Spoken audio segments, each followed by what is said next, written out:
Welcome नाज़रीन, the Pakistan daily के साथ कमरजमान भट्टी आपकी खिदमत में हाज़िर है और इस वक्त हमारे साथ मौजूद है मेहमान शख्सियत के तौर पे ग़ुलाम मुहिउद्दीन देवान। आप आज़ाद कश्मीर से रुकन रहे हैं और इस वक्त भी आप आज़ाद कश्मीर को जो इलेक्शन हो रहे हैं 25 जुलाई को, उसमें पीटीआई की तरफ से LA 41 लाहौर वैली 2 से जो है पीटीआई के उम्मीदवार हैं। गुज़श्ता इलेक्शन भी आपने जीता था। सबसे पहले तो आपको वेलकम जी, आप हमारे प्रोग्राम में तशरीफ़ लाए। बताइएगा इलेक्शन की तैयारियां क्या हैं और आपको क्या तवक्कुआत हैं इस वक्त? नहीं, इलेक्शन हो रहे हैं, हम जा रहे हैं अपने वोटरों के पास, उनको पर्चियां दे रहे हैं, हम इलेक्शन डे वाले का इंतज़ाम कर रहे हैं, लोगों को बता रहे हैं कि वोट डाल लें। बाकी लोग अवेयरनेस है, उनमें लोग लगे हुए हैं, जो हमारे सपोर्टर हैं, जो वोटर हैं, उनको पता है 5 साल बाद इलेक्शन होता है। कश्मीरी जो पाकिस्तान में मुकीम है उन सबको पता है हमारे इलेक्शन आ रहे हैं, तो ये उसमें बड़ा पार्टिसिपेशन करते हैं सारे कश्मीरी। और पिछली मरतबा भी मेरा जो है वो 63% उसकी पोलिंग थी, और इस मरतबा भी मुझे लगता है उससे भी शायद ज़्यादा हो। तो लोग दिलचस्पी के साथ जो है ना वो इसमें हमारे साथ शामिल हैं। रोज़ाना की उनको इतलात हैं आज़ाद कश्मीर गवर्नमेंट के बारे में भी, आज़ाद कश्मीर के जो इलेक्शन हो रहे हैं लोगों के बारे में, अपने अपने हलकों में भी लोगों को पता है कि हमारे ये कैंडिडेट हैं। तो ये अब लोगों की जो राय है वो इंशाल्लाह 25 को इकट्ठी हो जाएगी, तो फिर रिज़ल्ट आएगा, पता चल जाएगा कि अच्छा, लोग जी पिछला इलेक्शन तो आपने जब लड़ा तो उस वक्त मुस्लिम लीग नून की हुकूमत थी जी और लाहौर से आपने बड़ी मकबूलियत के साथ भरपूर इलेक्शन कैंपेन चला के इलेक्शन लड़ा। जी इस वक्त जो है वो पीटीआई की हुकूमत है और आप ज़ाहिर उम्मीदवार उन्हीं के हैं। जी तो हाँ। अब जो पीटीआई की पॉलिसियाँ और ख़ासतौर पर वज़ीर इमरान खान ने जो स्टांस दिया है आज़ाद कश्मीर के इशू के ऊपर, उसके ऊपर कुछ तनकीद भी हो रही है, कुछ उनके हवाले से फेवर भी बयानात हैं। तो आप क्या समझते हैं कि जो अभी पॉलिसी है वो ख़ासतौर पर मोदी हुकूमत की तरफ से कश्मीर, मकबूजा कश्मीर को जो इंडिया में शामिल करने की साजिश है और उसके ऊपर जो लोगों ने और ख़ासतौर पर अपोजिशन ने रिएक्शन दिया और वज़ीर आज़म के ऊपर सारा मलबा डालने की कोशिश की, उसका कुछ असर होगा? मैं समझता हूँ कि जितना बेहतरीन स्टैंड लिया इमरान खान साहब ने, इससे पहले किसी हुक्मरान ने नहीं ऐसा किया। हमारी हमेशा 50 साल से बातें होती थी गुफ्तन शनीदन और बर्खास्तन। हमने तो पहली शर्त रखी है कि स्टेटस बहाल करो कश्मीर का 370 और 35A को, उसके बाद बातचीत शुरू होगी। और असल जो इशू है वो है कश्मीर, बाकी मामला हमारे कोई इंडिया के साथ नहीं है। कश्मीर इशू पे अगर बातचीत होती है और उसका मुस्बत असरात पड़ जाए, हो जाए कोई काम, तो मेरा ख्याल है मामला हल हो सकता है। और यही हमारा मकसद है। और ये पहला प्राइम मिनिस्टर है जिसने पूरी दुनिया में एक तो इस्लाम के बारे में जो अपना मौक़िफ़ बताया और जो है हकीकत पे मबनी, किसी की ज़रूरत नहीं आज तक कोई बात करे उधर। ये हर मामलात पे दिलेरी से और समझदारी से और अक्ल से, शऊर से जो बातें हकीकत है उसको बयान करते हैं। कोई मुबालगा राय नहीं है इसमें, कोई ये शोबदाबादी नहीं करनी कि इसमें हमने उसके वोट लेने हैं जो वो पजीराई को हासिल करनी, नहीं, बल्कि जो इस पाकिस्तान के लिए बेहतर है ना वो सलूशन है हमारे प्राइम मिनिस्टर का। और जो हकीकत है और सच्ची बात है कि जब आप अपना काम जो दयानतदारी से करते हैं ना, तो उस काम में अल्लाह मियाँ भी बरकत डालता है। और उसमें जब आपकी मेहनत शामिल होती है, दयानतदारी, चाहे आप कारोबार करें, चाहे आप मुलाजमत करें, चाहे आप कोई किसी शोबे में अपनी खिदमात दे रहे हो, अगर आप उसकी तरफ पूरी भरपूर तवज्जो दें तो उसके हमेशा मुस्बत असरात ही नज़र आते हैं। और यही बात है इमरान खान साहब की, ये जब से आए हैं मैंने देखा है इनका स्टांस वाजह है ना। वो पुरानी जो सियासत है वो एडवर्टाइजमेंट, आटा दिया तो फ़ोटो लगवा दी, ये कर दिया तो वो कर दिया, कोई ऐसी बात नहीं है। 1 करोड़ और 40 लाख ख़ानदानों को घर में पैसे दिए हैं वो प्रोग्राम के तहत, तो किसी का कोई एक भी फ़ोटो नहीं बनी, कुछ भी नहीं। इसी तरह ये लंगर खाने कितने खुल गए हैं, कभी किसी ने एडवर्टाइज़ की हो, लोग रोटी खिला रहे हैं, सिस्टम बन गया, आते हैं मर, लोगों को फ़ायदा तो होता है ना। तो ये जिन लोगों को शाम को रिज़्क मिल जाता है, मजबूर आदमियों को, हो सकता है उसमें कुछ बंदे ऐसे भी हों जो ना भी हो खा लें, बात ये है। लेकिन जो मजबूर और बेकस होता है, जिसके पास सहारा नहीं होता, शाम को रहने का भी, उसको जगह भी मिल जाती है, शाम का खाना भी मिल जाता है, सुबह का नाश्ता भी मिल जाता है, वो एक दिन रह भी लेता भी, वो दूसरे दिन जाए अच्छा, तीसरे। वज़ीर आज़म के साथ प्रोग्राम तो अपनी जगह वाकई लोगों को फ़ायदा दे रहा है, लेकिन उसके साथ साथ गुर्बत भी बढ़ रही है, महंगाई में भी बेपनाह इजाफा हो रहा है, लोग इसके ऊपर खासी तनकीद करते हैं। फिर आजकल लोड शेडिंग भी शुरू हो गई। देखिए मैं आपको एक बात बताऊँ, ये भी आपने अखबार पढ़ा है? आपकी वो टरबाइन 1250 जो जिसने बनाने थे वो मेगा बिजली, वो बैठ गई हैं दोनों ही, 90 अरब रुपया लगा। कोई पूछने वाला है? ये हालात हुए हुए अंदर, हालात ऐसे हैं, पैसे दिए गए हैं और पैसे खाए गए हैं, हर इनका शोबा बैठ रहा है। हम बना रहे हैं डैम, 10 डैम बन रहे हैं और इंशाअल्लाह ताला 18,000 मेगा बिजली जो है उसमें बनेगी। प्रोग्राम बेशक लेट का है, लेकिन उस पर मुस्बत असरात के साथ काम किया जा रहा है और आने वाले वक्त में आपकी इंडस्ट्री ग्रो करेगी। ये तो इतनी महंगी बिजली है, ये आपने ली है, उससे 21 रुपये यूनिट में आपने बिजली ली है और अब अगर 21 रुपये किसी को दें, ये सारी सड़कों पे कौम आ जाए। हम 8 रुपये 10 रुपये दे रहे हैं तो आप महंगाई का लफाज इस्तेमाल कर रहे हैं कि मैं जो लोगों की पहुँच से दूर है। जिसके 300 यूनिट है उसको 8 रुपये के हिसाब से हम बिजली फराम कर रहे हैं। अगर हम 21 रुपये के हिसाब से दें तो उन पर टैक्स लगाएं तो कितना बनता है, वो उनको 30 रुपये में पड़े तो उनकी चीखें निकल आएँ। तो इसलिए जो छोटे, उनके लिए मैं तो ये कहूँगा, हमारा अल्लाह पाकिस्तान को इतना ताकतवर करे, हम छोटे लोगों को फ्री बिजली दें। एक और बात, ज़राअत की तरफ खुसूसी तवज्जो है। पूरे एक साल से हमारी सब्ज़ियाँ 50 रुपये के करीब हैं सारी, कोई 20 रुपये है, कोई 30 है, कोई 40 है, 50 है, कोई एक सब्ज़ी है जो 50 से ऊपर है। आपका टमाटर पूरे साल मैं कहता हूँ कोई 20 से लेकर 30-40 रुपये तक बिका है, ये 400 रुपये तक जाता था। अब आपका ज़िम्मेदार काम कर रहा है। बाहर से जब इंडिया से हमने बंद किया तो ये लोग करने लग पड़े, वरना उनके टमाटर बिकते थे सस्ते, जब महंगे होते थे इंडिया से आ जाते थे।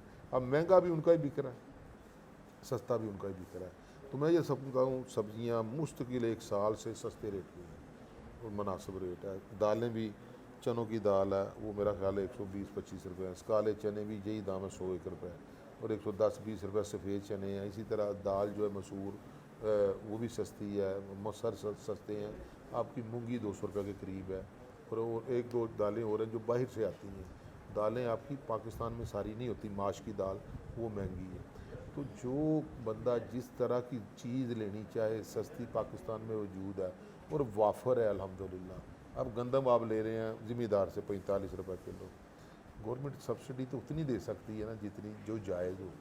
इधर तो शोर डाला हुआ था इन्होंने कि जी 2000 रुपया कर दो, हमने 1800 रुपये रेट किया। कितना शोर, ये हम नहीं देंगे, ये किसान आग लगा देंगे। किसान खुश हैं 1800 में भी बेच कर, उनके 40 मन अगर निकला है तो वो 18 चौका 72,000 रुपये का वो और 20,000 रुपये की उनकी वो तूड़ी बिक गई है। तो पहली मरतबा किसान भी खुशहाल है, उसके बर वक्त पैसे मिले हैं, सारा माल ख़रीद लिया गवर्नमेंट ने। कभी कोई शोर आया कि बारदाना नहीं दिया गया, इनके दौर में तो किसान ही रोता था, अपने फसलों को जलाता था। अच्छा देवान साहब, आप ज़्यादा पिछला इलेक्शन लड़ा, उससे पहले पिछला नून लीग पीटीआई से पाँच इलेक्शन लड़े, कोई भी नहीं हारा। मैं यही कहना चाह रहा हूँ कि एक तो आपने इलेक्शन पीपल्स पार्टी का भी आप हिस्सा रहे, तो वहाँ से भी आप लड़े और जीते। और पिछला इलेक्शन जब पीपल्स पार्टी, इससे पिछले इलेक्शन में जब आपको पीपल्स पार्टी ने टिकट दिया तो आपके हल्के में गालिबन इलेक्शन नहीं हुआ नून लीग, और वो उसकी क्या वजूहत थी? और उसके बाद फिर आपने दोबारा ज्वाइन कर लिया पीटीआई को, वहाँ से जीते, अभी फिर। तो आपकी एक तो पॉपुलैरिटी की क्या वजह है और दूसरा नून लीग वाले आपसे क्यों इतना ज़्यादा खौफज़दा रहते हैं? मैं रहता हूँ लोगों में, मैं अपने कश्मीरियों में रहता हूँ, इनकी खुशी गमी मुझे पता है, कितने घर हैं, कितने इनके बच्चे हैं, कौन इनसे इनकी किसी की शादी होती है तब भी मैं जाता हूँ, कोई फोत हो जाए तब जाता हूँ। और इनके जो पीछे रियासत में श्रीनगर में बारामूला कपवाड़ा, वहाँ पर भी जो इनके रिश्तेदार हैं उनके साथ भी अल्लाह का शुक्र है हमारे उन रिश्तेदारों के भी तल्लुकात है मेरे। तो ये पीछे से भी जब ये जाते हैं तो हमारे घर उधर होके आते हैं शूपियाँ में, ये लोग कश्मीरी जो हैं इनके जाती हैं जब औलाद कोई, तो वो हमारे उनके रिश्तेदारों के घर में भी जाते हैं। तो यहाँ भी मेल जोल है इनके साथ, तो फिर ये सारे जानते हैं। और मैं हर वक्त अवामी आदमी हूँ, सदर हूँ लाहौर का पीटीआई का, अल्लाह का शुक्र है ये पार्टी ने मुझे सदारत भी दी हुई है। तो मेरे कश्मीरी खुश हैं इस बात से कि जो हमारा कश्मीरी कोई यहाँ पे लाहौर में पाकिस्तान पीटीआई का भी कोई नुमाइंदा है, तो उनके जो छोटे मोटे मसाइल होते हैं उसको भी देखते हैं। तो बाकी बातें आप देख लें कि हम ये कि कोई नून लीग वाले आपसे क्यों इतने खौफज़दा रहते हैं और पिछला इलेक्शन आपका क्यों रुकवाया गया था? मैं आपको बताऊँ, इन्होंने इतनी गड़बड़ की थी, इनकी गवर्नमेंट थी, ताकत थी ना इनके पास, इन्होंने बड़ा मारा था हमें, हमारे पोलिंग भी तोड़ दिए थे सारे और हमारे लोगों का सड़कों पे लटा के मारा था, जैसे ताहरुल कादरी के लोगों को नहीं मारा था, इस तरह मारा था हमारे वोटरों को इन्होंने। और पूरी वो इलेक्शन कैंसिल हो गया था। उसके बाद कोई 10 मरतबा मैं हाई कोर्ट चला गया, हाई कोर्ट से आर्डर करवाए उसके कि फ़ौज लगेगी, तो इन्होंने फिर इलेक्शन नहीं होने दिया। इन्हें पता इलेक्शन फ़ौज लगेगी तो हम मर जाएंगे, इलेक्शन नहीं जीत सकते। ये इतने ताकतवर हैं, इदारे बेबस थे इनके सामने। आज तो इलेक्शन कमीशन इतना आज़ाद है, हमारी ज़रूरत नहीं हम उसके सामने बोल जाएं। हमें हर वक्त खौफ लगा रहता है कोई फैसला ऐसा दे देंगे हमारे साथ। हम तो ये समझते हैं कि हम अपोजिशन से भी बदतर हालात है हमारे अभी भी, जो हमारी सूरत हाल है। तो हम कोशिश करते हैं इदारों की तज़ीम भी की जाए, चलो अच्छी बात है, वो हम डिक्टेशन ना दें, जो हक़ है उसका वो भी करें। तो वो इंसाफ के साथ चल रहे हैं, कोई उंगली ना उठाए। हमें हमारी बचत है ना इसमें भी कि अगर इलेक्शन कमीशन फेयर होगा तो लामाला हमारे ऊपर तनकीद नहीं होगी। तो इस बात की हमें खुशी है। चले, तो ये अच्छी बात है। इनके दौर में इलेक्शन कमीशन भी माजरत से खुश नहीं था। आप बताएं कि 3 मरतबा वहाँ से आया इलेक्शन कमीशन का ऑर्डर आया कि जी आप इलेक्शन करवा दें इनको। यहाँ से चीफ सेक्रेटरी लिख कर भेजता था लॉ एंड ऑर्डर की सिचुएशन बेहतर नहीं है। अब ये 7 पोलिंग 4-5 हज़ार वोटों का इलेक्शन और लॉ एंड ऑर्डर की सिचुएशन ख़राब है, ये कोई बात मानने वाली है? फिर उन्होंने इलेक्शन मेरे वोट कटवा के नए डलवा के फिर इलेक्शन कराया, फिर भी अल्लाह ने मुझे जीत दे दी। ये होती है नसीबों की बात। मैं आपको एक बात बता दूँ, मैं कोई इतना कभी अपने आप को नहीं समझाती स्मार्ट हूँ या मैं ये हूँ वो हूँ, नहीं। मैं आजज़मंद आदमी हूँ, मजदूर टाइप आदमी हूँ और हकीकत पसंदाना बंदा हूँ। अगर अल्लाह को मंजूर होगा तो मैं फिर जीत जाऊँगा, ये मेरे रब के फ़ैसले हैं। मैं ईमानदारी से लोगों के साथ मिलता हूँ, उनकी खुशी गमी में जाता हूँ और सबसे जो बड़ी बात है, मैं सच बोलता हूँ, झूठ नहीं बोलता। टाइम किसी को लगे, किसी को बुरा लग जाता है, लेकिन उन्हें एहसास हो जाता है कि ये जो कहता है वो ठीक है। और बाज़ टाइम मुझसे कुछ सख्त बातें भी हो जाती हैं, मादरत भी कर लेता हूँ अपने लोगों से। ये बात नहीं है कि मैं इंसान हूँ ना, मुझसे भी खता होता अच्छा, है। आप बहुत अरसा पीपल्स पार्टी में रहे, वहाँ से जीते भी, तो फिर क्या वजह है? क्योंकि पीपल्स पार्टी का स्टांस ये है कि उनकी जमात बनी कश्मीर के इशू से रिलेटेड थी, जी भुट्टो हाँ। साहब उसी के ऊपर उन्होंने देखिए जी, बनाई, मैंने तो उससे अलहदगी की वजूहत क्या है? पीपल्स पार्टी में बड़ा खुश था। वहाँ पे मेरी बड़ी इज़्ज़त थी, सब दोस्त मेरी बड़ी आज भी इज़्ज़त करते हैं पीपल्स पार्टी के। खुर्शीद शाह से लेकर तमाम, जरदारी साहब भी और बिलावल साहब से भी मेरी मीटिंग अच्छी हुई। मैं आपको सच्ची बात बताऊं, जो 5 साल इलेक्शन मैंने जो मेरा इलेक्शन ही होने दिया, उसमें पीपल्स पार्टी और मुस्लिम लीग इकट्ठे थे और ये मुझे मेरे ऊपर केस कर रहे थे पंजाब में और मैं इनको रोज़ाना कहता था, रोज़ाना मैं अदालत के बाहर खड़ा होता था। रोज़ कोई ना कोई मुकदमा मेरे ऊपर इन्होंने किया था और 5 साल में अदालतों के बाहर खड़ा रहा हूँ। और मैंने पीपल्स पार्टी से को भी कहा कि ये देखें, आप इलेक्शन करवा दें तो ये मुनासिब होगा। देखिए, मैं मेरे लोग ना तो मुझे इन्होंने कोई मेरे साथ कोई ताउन किया, मेरी पार्टी ने भी, बल्कि साथ होके मुझे इन्होंने उनसे जो है ना मेरे ख़िलाफ़ जो तशद्दुद वगैरह जो मेरे साथ किया। यानी पीपल्स पार्टी का और नून लीग का जो गठजोड़ था वो एक मौका भी आपके लिए जी साबित हुआ। सच्ची बात है। और मैं आपको ईमानदाराना बात करता हूँ। मेरे प्राइम मिनिस्टर थे वहाँ पे चौधरी मजीद साहब, उन्होंने ऊपर नवाज शरीफ की फ़ोटो लगाई हुई थी, उस वज़ीर आज़म उसमें आपने फ़ोटो उसने खुद लगाई हुई थी जब उसके ख़िलाफ़ एतमाद आई, और मेरा उसमें कोई किरदार नहीं, मैं तो मेंबर ही नहीं था। तो ना तो मैंने जब गया तो मैंने उनको कहा, यार ये फ़ोटो आपने इधर लगाई हुई है, आप जरदारी की फ़ोटो लगाएं, बेनज़ीर की, भुट्टो की लगाएं। ये तो उसको मेरी इन बातों से बड़ा इख्तलाफ हुआ। उसके बाद वो भी शुरू हो गए, नून वाले काम थे, ये मेरे साथ ज़्यादा कर रहा था। तो मैंने फिर भी आखिर जब मैं जीत के गया तो मुझे मिले प्राइम मिनिस्टर साहब का, कहते यार मुझे माफ़ कर दो। मैंने कहा यार ये तो मेरे पास है, ये मैं माफ़ करता हूँ आपको, ठीक है, मैंने भूल गया हूँ, कोई ऐसी बात नहीं। मैंने इस पीपल्स पार्टी से बड़ा कुछ लिया है, बहुत कुछ सीखा है। आज जो कुछ भी हूँ उन्हीं से सीख कर आया हूँ। मैंने कोशिश करता हूँ इनके बारे में कोई ऐसी गलत गुफ्तगू ना करूँ। आज भी कोई अखलाकियात हैं, मैंने खुर्शीद शाह से, दूसरे मोहतरमा फ़रियाल तालपुर साहब से, उनके पास महफिलों में बैठा हूँ और ये सारे मेरे दोस्त हैं। और मैं उनके जो है ना, उनकी जो पॉलिसी उस पर मैं तनकीद करता हूँ। मुझे इनसे ज़ाती तौर पे कोई नहीं है ऐसा। मैं ये समझता हूँ कि इमरान खान की शक्ल में हमें एक अच्छा लीडर मिला है और जो बातें वो कर रहा है ईमानदाराना वो वैसे ही कर रहा है। देखिए, जितनी सादा अक्सरियत है, कभी उसने सोचा हाउस ट्रेडिंग करने के बारे में? कोई इल्ज़ाम आया उसके पास? ये तो सारे बिकने के लिए तैयार हैं। सुबह आप किसी को हुकूमत देंगे, सारे एक तरफ, इनसे ज़्यादा बंदे हम इकट्ठे कर लेते हैं। अच्छा, लास्टली बताइएगा, शोपियाँ जो आपने कहा मकबूजा कश्मीर में आपकी फैमिली के लोग भी रहते हैं, जी तो उनके साथ यकीनन आपका रब्ता है, जी, तो क्या रब्ता कहते हैं वो लोग मकबूजा कश्मीर तंग की हैं जी, हवाले वो से इंडिया की हुकूमत तंग के हैं। इक़दामात के ऊपर, और क्या फ्यूचर देख रहे हैं? देखिए, जो जम्मू का इलाका है वहाँ कोई गड़बड़ नहीं है। जितने परेशान हैं वैली के लोग हैं, और इन वैली के लोगों की वजह से उनके खून जो उन्होंने दिया अपना, जो शहादतें दी हैं, उसी की वजह से ये कश्मीर का मसला है। यहाँ मेरे बाबा अजदाद हैं सारे, मेरे वालिद वहाँ से आए हैं शूपियों से, अकेले आए हैं, बाकी सारी हमारी जो मेरी रिश्तेदारी सारी वहाँ पे, मेरे वालिद साहब का कोई रिश्तेदार इधर नहीं है। तो मैं आपको सच्ची बात बताता हूँ, कोई भी कश्मीरी जो इंडियन नवाज थे ना, जिनमें शेख अब्दुल्ला और जिनमें महबूबा मुफ्ती और इस तरह के जो थे, वो बख्शी गुलाम मोहम्मद वगैरह, ये लोग अब इनकी नस्लें भी याद कर रो रही हैं कि हमने कायदे आज़म के दो कौमी नज़रिए को जुटलाकर बड़ा नुकसान किया अपना।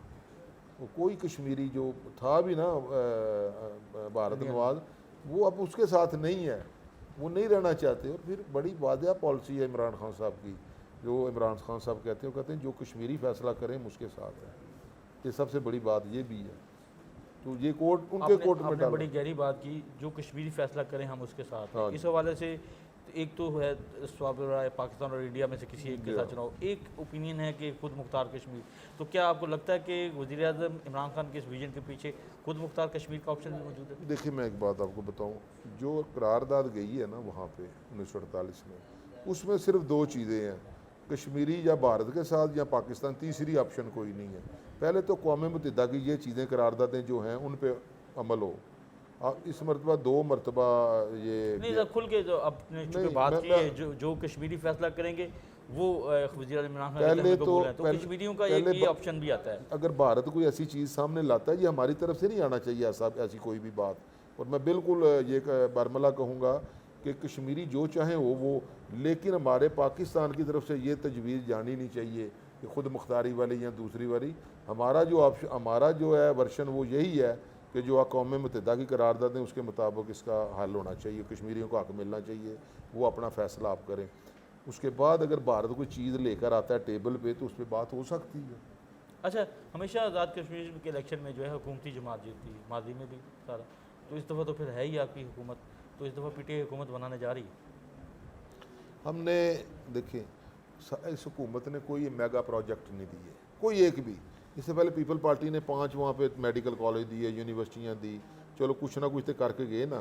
एक 50 साल 70 साल 60 साल के बाद 70 साल के बाद उन्होंने वहाँ पे मेडिकल कॉलेज दिए, उनको और चीज़ें दी हैं। हमने सेहत सहूलत कार्ड सबको दे दिए, ये नहीं कि दौर में दे दिए हैं, ये नहीं कि हमारा बंदा कोई फ़ोटो उतार रहा है ये लो जी कार्ड पकड़ो, वो किसी की कोई ऐसी नहीं है।